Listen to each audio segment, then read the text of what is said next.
man nagdadangog sa iyang tataramon. Huli ta sarado ang sa indang mga isip.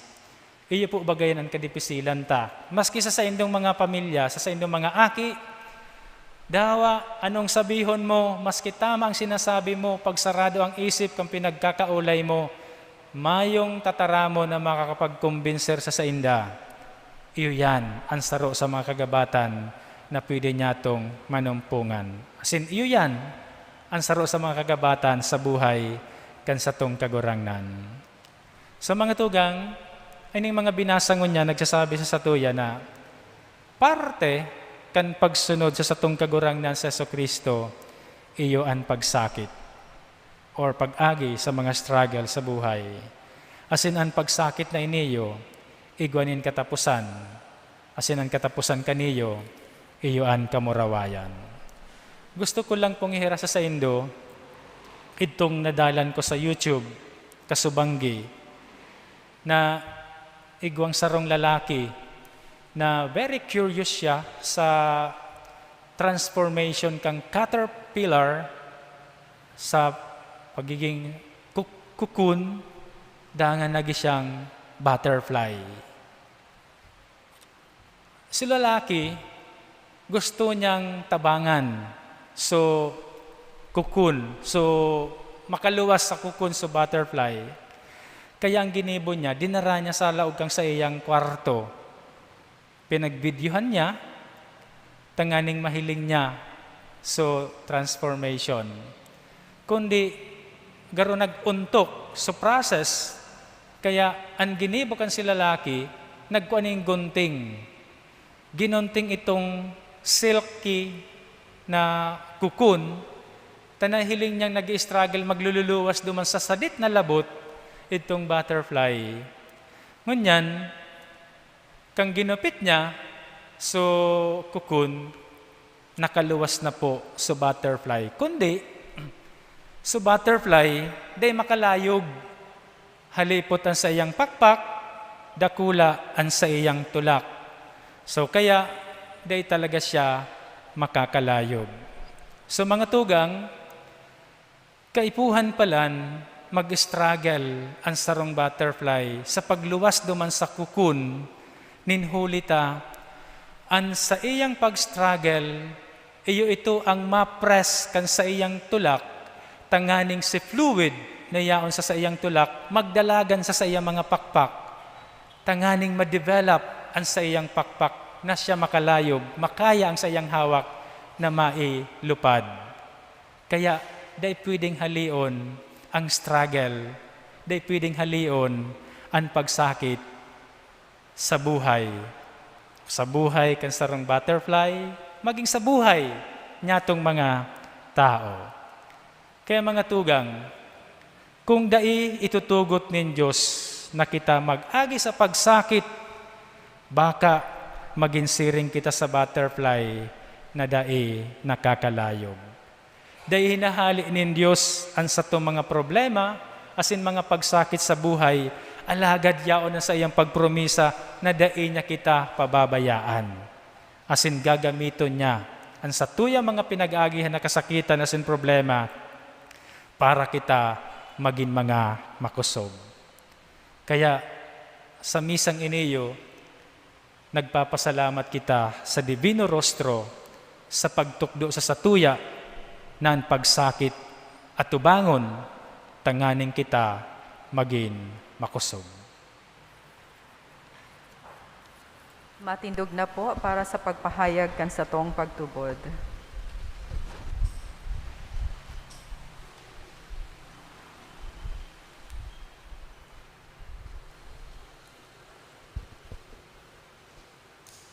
Para sa satong mga Kristiyano, day ngurog na halangkaw na tugon, kundi ang tugon kan Ebanghelyo, nakamutan ng Diyos sa sinangkapwa.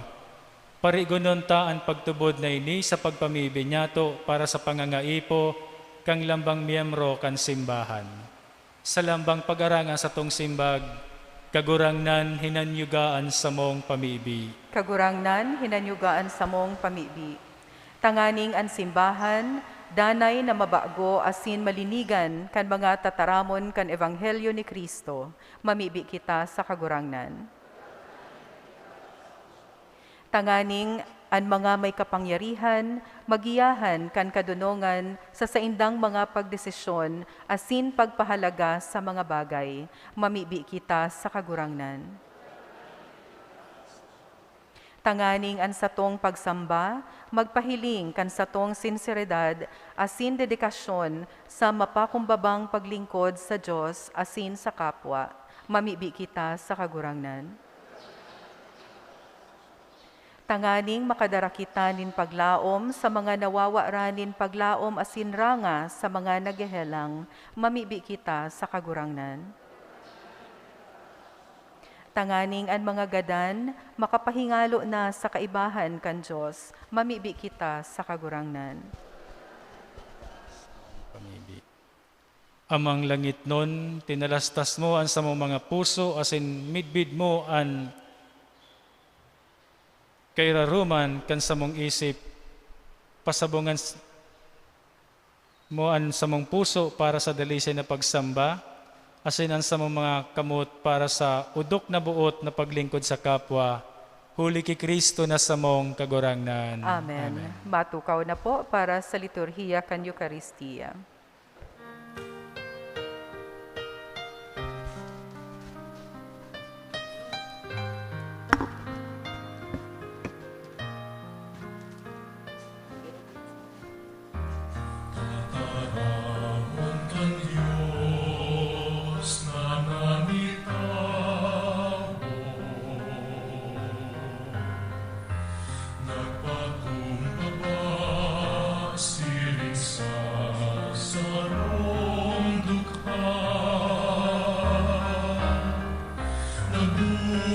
Sa tahong yamo, sa pakisumaro sa mo, yaon sa mga nagtitiro sa dagat.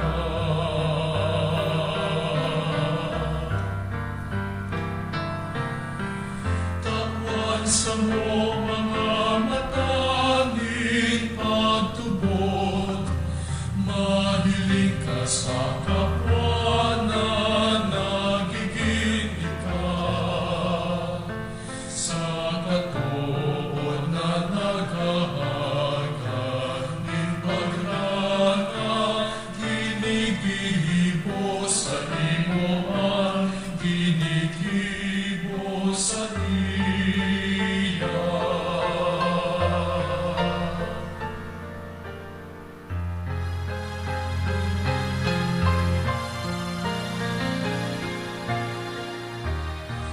Nataramon kan Diyos na nanitawo, nagpakumbaba siling sa sarong olivo,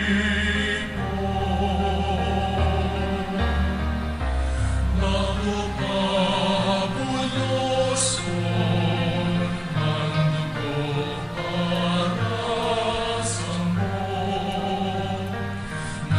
nagwalat nin mangungokto na pagrungkot.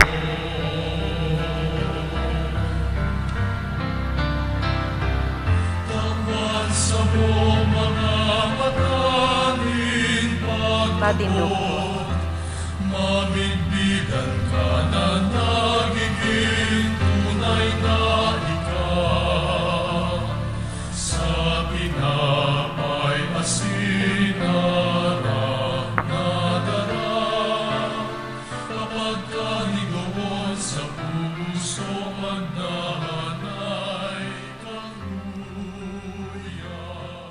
Magpamibi ka mo mga tugang tanganingan sa kuwasanan sa indungatang, maako manlugod kan Diyos sa mang makakamhan. Akoon manlugod kan kagurangnan an atang sa saimong mga kamot, para sa kaumawan asin kamurawayan kan sa iya ngaran, para man sa pakinabang niyato asin kan bilog niyang banal na simbahan. O Diyos na samong parasurog, lilingyan lalawgonin sa imong bugtong na aki, na idinulot sa imo bilang malinig na atang. Lugodin ning atang makanigong manakon mo, tanganing makamtanya mo an sa imong kamurawayan. Huli ki Kristo na samong kagurangnan. Amen. An kagurangnan mapasa indo. Asin sa imong Espiritu, Itasan mga puso. initas mina sa kagurangan. Magpasalamat kita sa kagurangnan sa tuyang Diyos. Maniniko asin dapat. Totoong maninigo asin dapat, nadanay asin minsan saen. Magpasalamat kami sa imo, Ama, Diyos na makakamhan asin daing katapusan. Huli ki Kristo na samong kagurangnan. Daing sala maog masyang nagtios, huli sa parakasala. Daing sala, inako niya ang kagadanan. Tanganing iligtas sa sala ang mga may sala. Sa iyang pagkabuhay liwat, ibinalik mo sa mo ang buhay. Sa iya ang kamurawayan asin kamurawayan, mantang ang langit asin ang daga, daing untok na minaawit.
Maluhod po. Kagurangnan, ikanang gadaan banal, burabod din gabos na kabanalan. Kaya ining mga atang namimibi kami, pabanalakan ang bon kan sa imong espiritu, tanganing para sa mo maginhawak asin dugo kan sa mong kagurangnan si Hesu Kristo. Kan siya sa rugaring niyang buot, pinasaluiban sagkod sa pasyon. Nagkosyanin tinapay asin pagpasalamat, binaakini asin tinao sa iya mga disipulos nan sabi, mag-ako kamo gabos asin magkakan kaini, tay niyan sa kuyang hawak na idudulot para sa indo.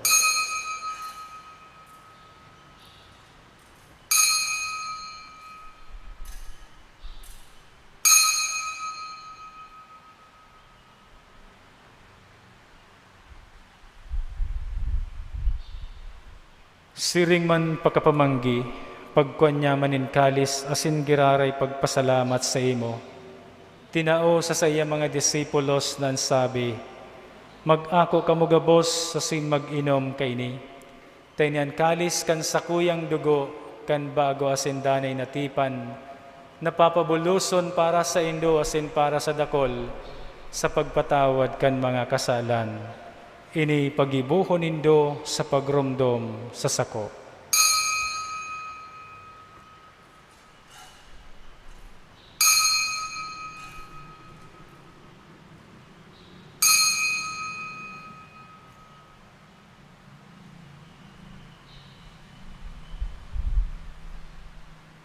Misteryo kan pagtubod.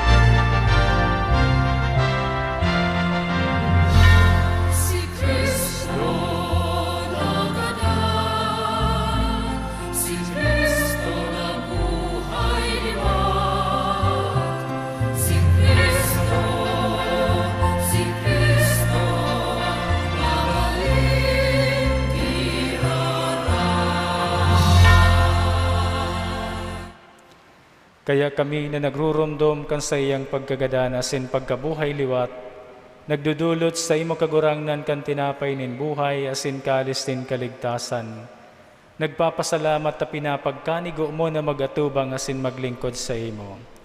Asin nakikimahera kaming nag-aarang na kaming nagpapakinabang kan hawak asin dugo ni Kristo pagsararuon kan Espiritu Santo. Girundama kagurangnanan sa imong simbahan na nakalakob sa bilog na kinaban, tanganing malubos mo siya sa pagkamuot, kaibakan sa mga Papa si Francisco, asin kan sa mga obispo si Rolando, asin kan gabos na klero. Siling man, girundama sa imong pagkahera kan sa mga tugang na nagturog sa paglaom kan pagkabuhay luwat, asinan gabos na mga gadandangan, ako asinda sa liwanag kan sa imong lalawgon. Kahiray kami gabos, namibi kami, tanganing kaiba ni Santa Maria Birhen na ina kan Diyos, ni San Jose na siyang esposo, kan mga banal na apostoles, sin gabos na santos, nakaitupan, nakapagayagaya sa imo, magkanigon magin kahiras, kan buhay na daing kasagkoran, mag-omo sin magpamaraway sa imo silingman, huli sa akit mong si Jesu Kristo.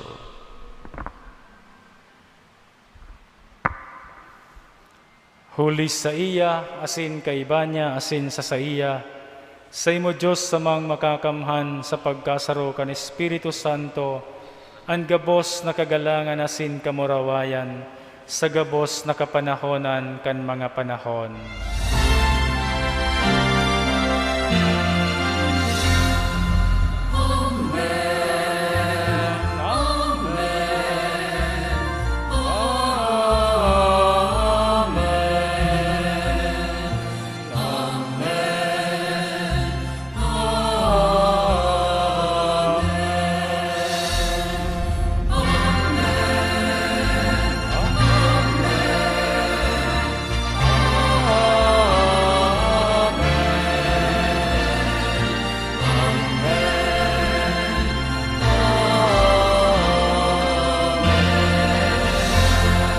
Matindog po.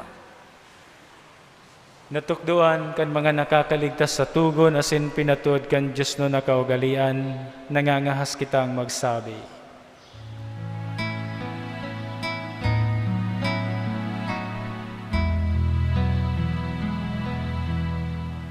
Ama niya mo na yaon sa langit,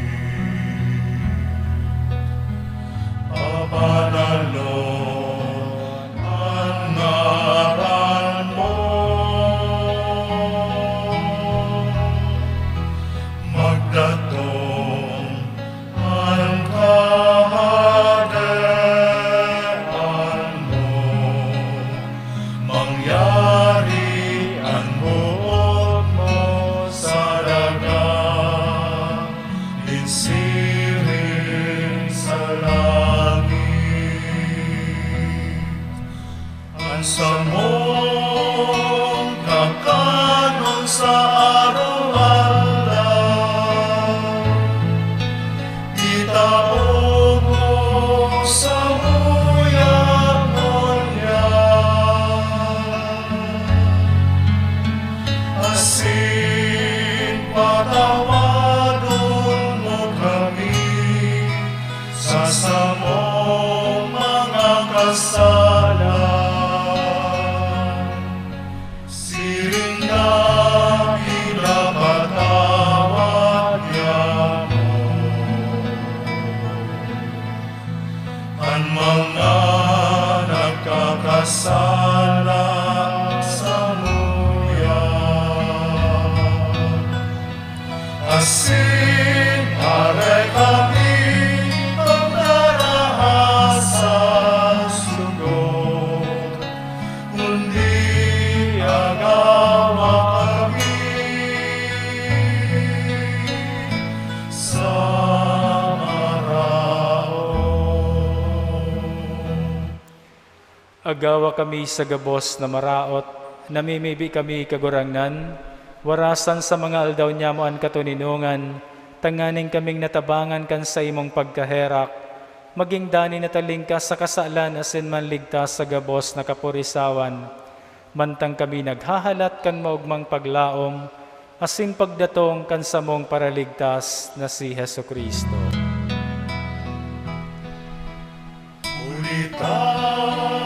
Sa imo ang kahanean,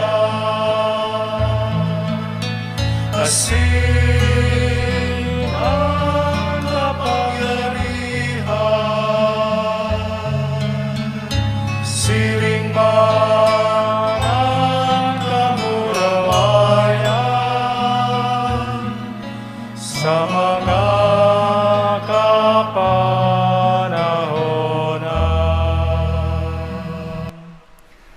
Hesu Kristong kagurangnan ika na nagsabi sa imo mga apostoles, katuninungan iwinawalat ko sa indo, ansa kong katuninungan itinataw ko sa indo. Hari paghilingaan sa mga kasalan, kundi ang pagtubod ka sa imong simbahan, asin papagkanig wa siyang mapatuninong asin magkaburunyog, susog sa imong kabotan, ika na nabubuhay asin nagahade sa kapanahonan kan mga panahon. Amen. An katuninungan kan kagurangnan danay na mapas sa indo. Asin sa imong espiritu. Magpatinarauhan kamonin katuninungan. Peace be with you.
Maluhod po.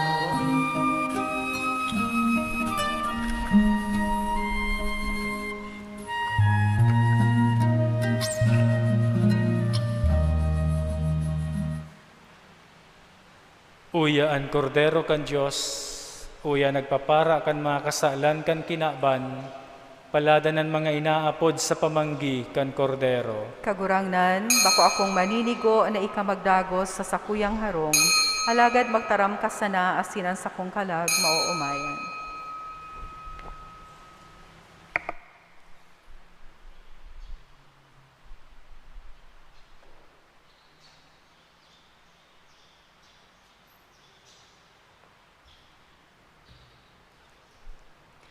Tangani na sa tong masunod ang physical distancing, ang mga tao sa luwas, daina kaipuhan maglaog sa simbahan sa pagkomunyon. Igwan din mga lay Eucharistic ministers na mataunin komunyon sa Indo. Magtindog sa tinalaan na lugar, asin mag-ako nin komunyon gamit ang kamot, asin mag-agi sa gilid, bako sa tahaw, pagbalik sa tukawan. Ang mga nakatukaw sa right and left wings kan simbahan, maghalat po na matapos ang pagpakomunyon sa tahaw bago maglinya sa pagkomunyon. Salamat po.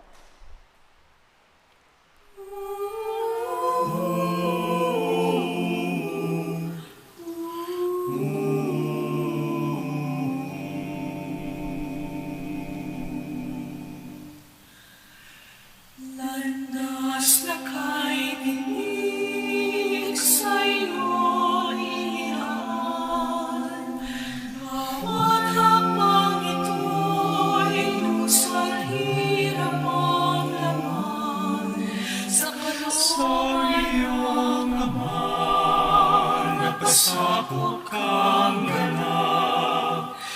Buhay mo, O Jesus, ang siyang alay na sapat. Laban sa agos ng mundo, lumakad ka sa landas mo. Laban sa lakad ng mundo, landas na sa aking nais mo.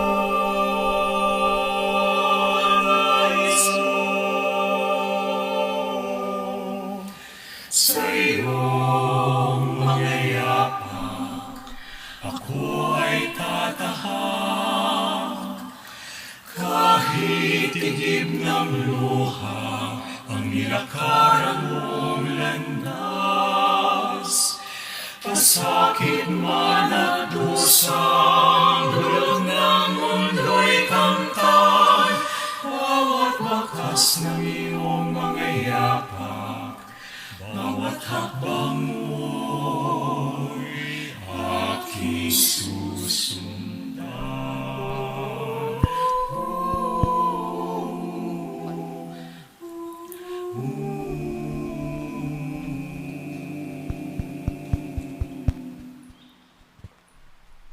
Kay hirap mang gawin, kalooban mo'y tugding.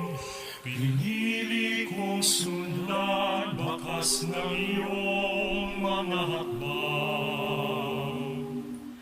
Ang buhay ko'y naan sa iyo kailan pa man. Maglilingkod sa iyo, Panginoon, hanggang wakas.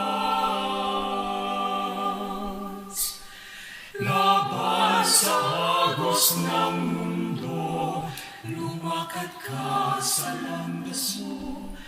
Laban sa lakad ng mundo, landas na sa aking nais mo. Nais mo. Matindog po. Mamibi kita,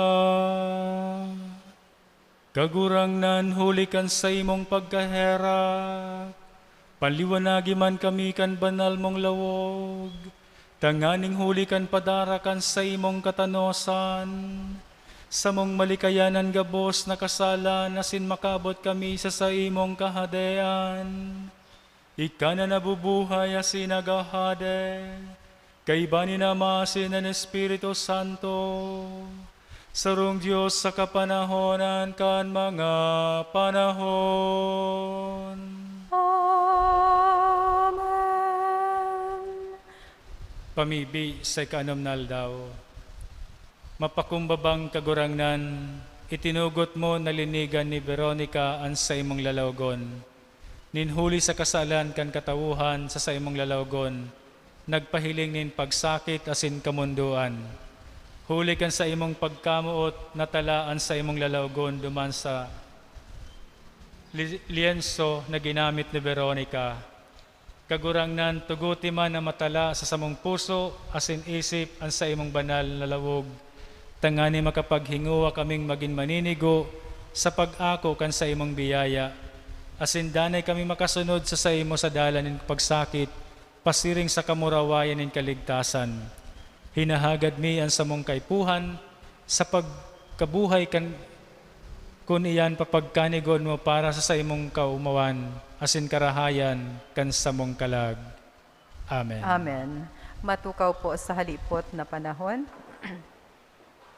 Sa ngaran po kan sa tuyang ginagalangan na Pura Paroko, Reverend Father Felipe B. Colvera III, asin kan Parish Pastoral Council, buot niya mo pong pasalamatan ang gabos na nagpartisipar sa ikaanom na aldaw sa Misa Novenario sa kaumawan kan banal na lawog ni Jesus, ang Divino Rostro. Salamat po kay Reverend Father Godofredo Rueda Jr. na nag-concelebrate ngunyan. Sa gabos pong sponsors asin pilgrims na presente ngunyan, urog na and feeding ministry. Salamat po. Sa gabos man pong mga mass donors as in sponsors, religious organizations, lectors, lay Eucharistic ministers, Ministry of Hospitality, collectors as in mga sakristan, salamat man po. Salamat man po kay Mr. Ricky Magtuto asin sa Pixiled Solution sa pag-provide sa tukan LED wall sa luwas kan simbahan. Siring man po kay Reverend Father Eugene Lubigan, ang satuyang celebrante mayor asin tagapaghiras sa selebrasyon na iningunyan. Salamat po, Father.